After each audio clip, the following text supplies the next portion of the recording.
तर hi hello नमस्कार. मी मेघा स्वागत करते तुमचं माझ्या एका नवीन पुढच्या ब्लॉगमध्ये. कशा आहात सर्वजण? आय होप तुम्ही मस्त आणि मजेतच असाल. चला, आज आहे गुरुवार आणि सुंदर अशी सुरुवात झाली आहे. तर टिफिन वगैरे सगळं झालं होतं. तनेला स्कूलमध्ये पण सोडून आली होती. आता करायची होती नाश्त्याची तयारी. तर नाश्त्यामध्ये घेतलं होतं आज खायला ते म्हणजे चपाती आणि चहा. खूप दिवसांनी मी चपाती चहा खाणार आहे, कारण मला नाही आवडतच चपाती चहा. गरम गरम छान लागते, पण असं खायला गेलं ना कधी मग आपण एक खातोय की दोन खातोय चपाती ते पण समजत नाही. आता जास्त नव्हती खाणार चपाती, कारण मला चपाती खाण्यापेक्षा चहासोबत जी प्यायला आहे ना चहा, तोच खूप आवडतो. म्हणून मी थोडीशीच आपले एक समाधान म्हणून मनाचा अर्धी चपाती आहे तर ती तेवढी घेतली. आणि छान असा नाश्ता होता आजचा. तर चला नाश्ता करून घेते आणि तनयला स्कूलमधून घेऊन येते. तर तनयला स्कूलमधून घेऊन आल्यावर हे काकू आहेत आमच्या, काकूने आम्हाला हे इडली आणि सांबर चटणी हे सर्व दिलं होतं. तनयला स्कूलमधून घेऊन आल्यावर मग तो म्हटला की मला इडलीच खायचं आहे. मग त्याच्यासाठी मग ताट बनवायला घेतलं. तो स्कूलमधून आलेला आणि एक्झाम होती, सुरू झाली एक्झाम. आता इंग्लिशचा पेपर होता. तर कसा झाला पेपर काय ते सुरुवातीला मला फसवलं त्यानं की बाबा मार्क 2 मार्क गेले वगैरे असं. पण काय नाही, मार्क वगैरे आत्ता सांगत नाहीत, नंतर सांगतात. आणि तर मी पण त्याच्यावर विश्वास ठेवला आणि मला पण तो फसवत होता. तर चला, आणि सवय त्याला खूप छान आहे की स्कूलमध्ये काय झालं असेल तर ते मला सांगायचं. काय काय आलं असेल स्कूलमध्ये ते पण मला सांगायचं. कोणासोबत काय केलं, खेळला काय, कुठं गेला बाहेर, हे पण सांगायची ही सवय आहे. आणि पहिल्यापासून मला सांगतो, त्याच्या पप्पांना सांगतो. आणि ही सवय मुलांमध्ये असणं खरंच खूप गरजेचं आहे. यामुळेच आपल्या आईवडिलांचं किंवा मुलांसोबतचं बॉन्डिंग आहे ना दोघांचं खूप छान होतं. नंतर इकडं आहे ना तनयला नाश्ता वगैरे दिला, त्यानं जेवण वगैरे केलं. जेवणच आता म्हणायचं, नाश्त्याचंच होतं हे सगळं, पण त्याचं जेवणच म्हणायचं, कारण त्यानं टिफिन पण खाल्ला होता स्कूलमध्ये. त्यामुळं डायरेक्ट त्यानं जेवणच केलं. त्याला इडली प्रचंड आवडते. मग इकडं जवळपास म्हणजे त्याला जेवण करता करता 2 वाजल्या होत्या तनयला, कारण तो खेळत होता. मग नंतर म्हटलं की जेवण वगैरे नंतर करतो, त्यामुळे त्याला उशीर झाला. मग त्यानं डायरेक्ट जेवणच करून घेतलं. इकडे मग म्हटलं मी देवपूजा करून घेते. आता 12 ते 12:30 दरम्यान कुठली सेवा वगैरे करायची नसते. आणि मग नंतर म्हणून मी 12 नंतर 2 नंतर शक्यतो हे देवपूजा वगैरे करायला घेतली. माझं सगळं तसं काम आवरलं होतं, किचन वगैरे हे. तनयसोबत बोलत बोलत माझं हे जी भांडी आहेत देवाची ती तांब्याची सगळी ती घासायची चालली होती. आणि भांडी घासताना सर्वप्रथम आता तुम्ही लिंबू मिठाने पण हे घासू शकता. आणि मी पितांबरीने घासते.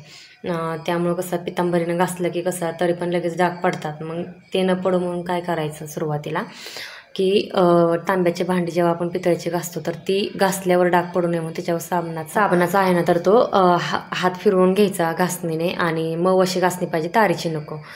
असे जर तुम्ही केलं ना तर 10 काय 15 दिवस पण म्हटलं तरी तुमचं आहे तर ते भांडीला डाग पडणार नाहीत कसलेच. म्हणून मी तशीच भांडी घासून घेते. मग इकडं घंटी दिवा वगैरे आहे, रांगोळीचं जे आपण काढतो ना फरशी छोटी, ती पण घासून घेतली. अगरबत्तीचं स्टँड वगैरे सगळं घासून घेते मी. गुरुवारी आणि सोमवारी तर घासूनच घेते.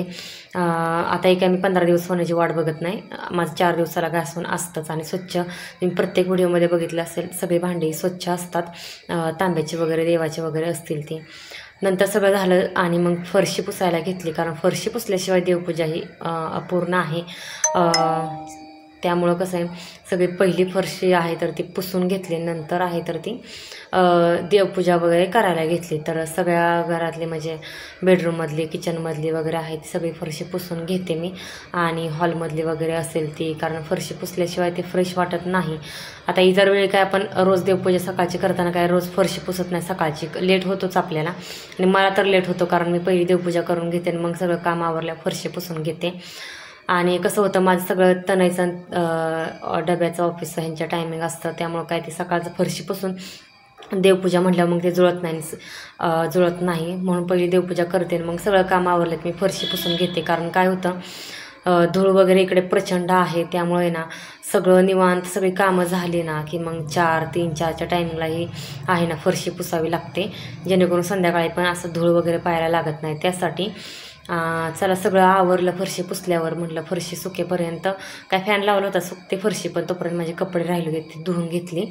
आणि मग इकडं आहे तर ती भांडी देवपूजा म्हटलं आता करायला घ्यावी. तर देवपूजा काय माझ्याकडे देवारा नाही, पाटावरच मी देवपूजा करते. छानसा पाट पण मी घासून ठेवला होता आणि त्याच्यावर हे रेड कलरचं कापड वगैरे टाकलं. माझ्या मदतीला तनय होता, तो देतो हाताखाली जर देवपूजा लेट असेल तर, किंवा तो पण रविवारची देवपूजा त्याच्याकडेच असते, तो पण रविवारची देवपूजा करून घेतो. मग एक वस्तू तो एक आहे तर ते माझ्याकडे देत होता तो, जी मांडणी करायची आहे ती. तर हे गणपतीचा फोटो बघितला तुम्ही, त्याच्या पाठीमागे आहे ना ते अथर्वशीर्ष आहे, गणेश अथर्वशीर्ष खूप छान आहे. आता इकडं आहे तर ते स्वामी समर्थांचा फोटो आहे तर तो मी पुसून ठेवला. आता इकडं जपमाळ आहे तर त्याचं मध्ये मध्ये चाललेलं, त्याला किती वेळा सांगितलं असा हात लावत जाऊ नको म्हणून, पण काय करणार, लहान मुलं आहेत तर त्यांना ते आपण करतो तसं करावं वाटतं. आपण जेव्हा जपमाळ करतो वगैरे तर त्याचं पण असतं मम्मी मला पण करू दे, पण ती माळा तुटायची माळ भीती वाटते, त्यामुळे त्याच्यावर लक्ष ठेवून असते की बाबा थोडं कर आणि मग ठेव असं असतं. जपमाळ ठेवली की नंतर हे पाठ्यपुस्तक पण मी पुसून ठेवलं व्यवस्थित. नंतर मग हे हळदी कुंकवाच ठेवलं आणि बाकीची कामं आवरस्तोपर्यंत म्हटलं बघावं, तर त्यानं बघा त्या हळदी कुंकू होत आहे फक्त माझ्याकडं. तर 4 कप्पे, त्यातल्या एका कप्प्यामध्ये हळदी कुंकू मिक्स करून ठेवलं होतं. असा उद्योग वाढवला त्यानं, पण जाऊ दे, लहान मुलं आहेत, आता मी काय ते परत क्लीन करत बसले नाही, असू दे म्हणलं. नंतर सगळं माझी पूजा मांडून झाली की मग दिवाबत्ती केली आणि दिवाबत्ती झाली की मग हे जे अष्टक आहे ते लावून घेतलं आणि छान याचं चंदनचं आहे अष्टक. आणि 2 वर्ष झाली असतील याला, 2-2.5 वर्ष झाली, अजून आहे माझ्याकडून. वास पण त्याचा छान येतो, एकदम फ्रेश वाटतं. तर रांगोळी काढायला घेतली, पहिली दिवाबत्ती करून घेतली आणि मग रांगोळी काढायला घेतली. आणि रांगोळीमध्ये हा साचा आहे माझ्याकडे, बघू शकता, स्वामी समर्थ महाराजांचा आहे. छान मिळाला मला, इथं दत्त मंदिर आहे जवळ, तिथून घेतला. तर इकडं माझ्याकडं काय झालं की पांढरी रांगोळी नव्हती आणि हा ज्या साचा आहे ना, तर तो साचा वटवृक्षाच्या खाली असे बसलेले स्वामी समर्थ महाराज आहेत आणि पांढरी रांगोळी काढल्यावर तर अप्रतिम दिसतं. पण आता पांढरी रांगोळी संपली होती म्हणून मी म्हटलं की गुलाबी खाली एखादा डार्क कलर खाली आपण टाकूया, एकदम स्प्रेड करून घेऊया, नंतर त्याच्यावर फेंट कलरने आपण रांगोळी काढून घेऊया. तर हा साचा बघू शकता असा आहे, खूप सुंदर साचा आहे, एकदम नाजूक रांगोळी त्याच्यावर हे होते. आणि कडेने आहे ना तर ते लाकडी स्क्वेअरमध्ये त्यांनी ते पॅक केले आणि मध्ये अशी आपण रांगोळी टाकू शकतो. तर खाली मी गुलाबी कलरची रांगोळी हे करून घेतलेली पसरून, आणि त्याच्यावर म्हटलं की पिवळा कलर आहे जो स्वामी समर्थ महाराजांचा आवडता कलर आहे, त्याने आपण म्हटलं हे करून घेऊया, रांगोळी उठवून घेऊया ठसे साच्याचे. तर ते उठवले आणि खूप सुंदर झाली होती रांगोळी, खूप छान दिसत होती. तर आता एकसारखं काय खाली जे गुलाबी कलर टाकले तो एकसारखा नव्हता, म्हणून ही माझ्याकडे रांगोळी काढायचीच फरशी आहे छोटी, मग त्यानं मी असं एकसारखंपणा करून घेतला जेणेकरून छान आणि उठावशी एकसारखं दिसावं, बघताना पण छान वाटावं त्यासाठी. तर नंतर सगळं झालं की बघू शकता तनयचं मध्ये मध्ये कसं चाललं आहे, गॉगल आण, कुठं काय आण, तर तो काय माझ्यापासून हल्ला नाही.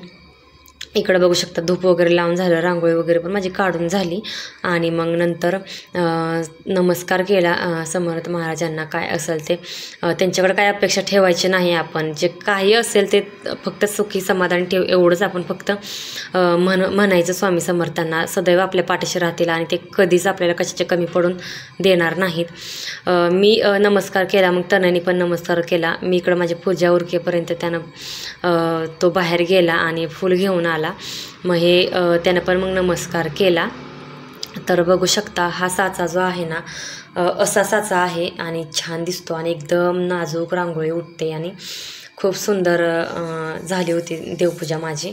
आणि ही अशीच देवपूजा माझी नेहमी असते.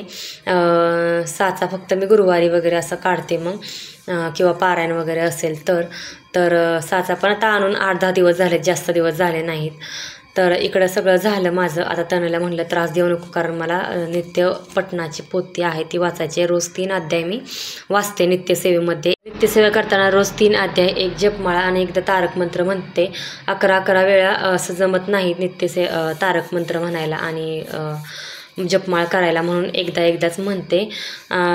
कोणती सेवा मनापासून केली की स्वामी समर्थ सदैव आपल्या पाठीशी उभे राहतात. तर इकडं बघितलं, आता सगळं झालं, नित्यपठण माझं करून झालं, 3 अध्याय वाचून झाले, तारक मंत्र म्हणला, जपमाळ केल्यानंतर आरती म्हटली कापूर लावून. तर व्हिडिओ वगैरे आहे तर तो शूट मी फक्त कॅमेरा सेट करून ठेवला, बाकी सगळं तनयालाच बंद करायला सांगितलं होतं, कारण अध्याय वाचताना मी काही उठत नाही. छान अशी माझी देवपूजा झाली, नित्यपठण झालं, नित्यसेवा अशी करते मी, हे दाखवली तुम्हाला आजच्या व्हिडिओमध्ये.